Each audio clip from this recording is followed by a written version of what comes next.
Okay, we're going to look at how to factorise some quadratics today.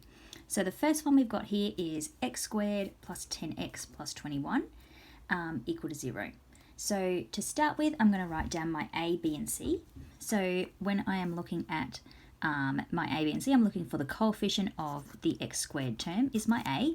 In this example, I'm going to go through 3 that have a coefficient of 1 and show you how to use the method for that, because the method is slightly different when the coefficient is not 1. My b is equal to 10 and my c is equal to 21.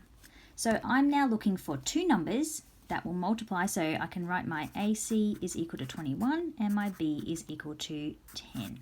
So I'm looking for 2 numbers that will multiply to give 21 but add to give 10.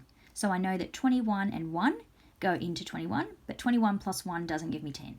So I also know that 3 and 7 multiply to give 21, but 3 plus 7 equals 10. So that gives me what I'm going to put into my brackets. So that will be x plus 3, x plus 7 go into my brackets. Now, if I wanted to then solve it, I'd be looking for what my x value would have to be to give me a 0 in this bracket, because to get a 0 up here, we would have to have one of the brackets being equal to 0. So it's called our null factor law that we use there. So if x plus 3 is equal to 0, that means that x must be equal to negative 3. And if x plus 7 equals 0, then it must be equal to negative 7. So I can solve it that way. Looking at my next one, x squared plus x minus 20 is equal to 0. So writing my a, b, c down the side, my a is 1, my b is 1, and my c is minus 20. So I'm looking for 2 numbers that will multiply to give negative 20, but add to give 1. So thinking through what I have that I know goes into 20, I know that 20 and 1 go into, but I'm looking for ones that are 1 apart. Because I've got my negative 20, I need to have one that's positive and one that's negative, so that it will multiply to give a negative number.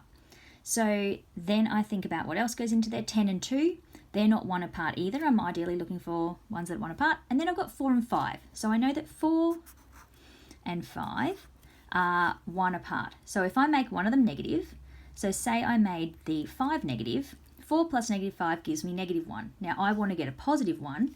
So if I make it negative 4 and positive 5, then that will add to give 1 and it will multiply to give negative 20. I'm then able to put that into my brackets.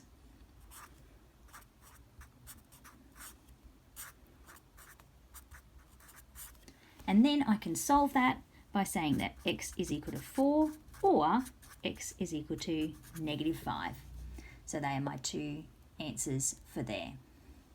Now looking at my last one, so you can see we've done one where we had 2 positive numbers in our brackets, then we had 1 positive, 1 negative. I'm going to show you one where you'll get 2 negatives in the bracket. Now the way I know it's going to be 2 negatives is because my AC value is positive, but my B value is negative.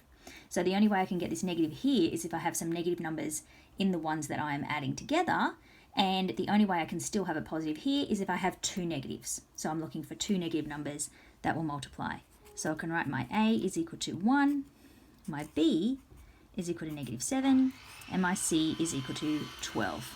So looking at the factors of 12 to start with, I know I've got 12 and 1, but when I do 12, and I know that so negative 12 and negative 1 gives me my 12, but negative 12 plus negative 1 doesn't equal negative 7. I also know that 6 and 2 will give me 12 when I multiply them, but if I put negative 6 plus negative 2, that gives me negative 8, so I know that doesn't work. Then I've got negative 3 and negative 4. So when I do negative 3 times negative 4, I'll get my positive 12, so that's right. And negative 3 plus negative 4 is going to give me negative 7, which is what I was looking for. So I know I've got my correct factors there. So I'm going to put them into the brackets.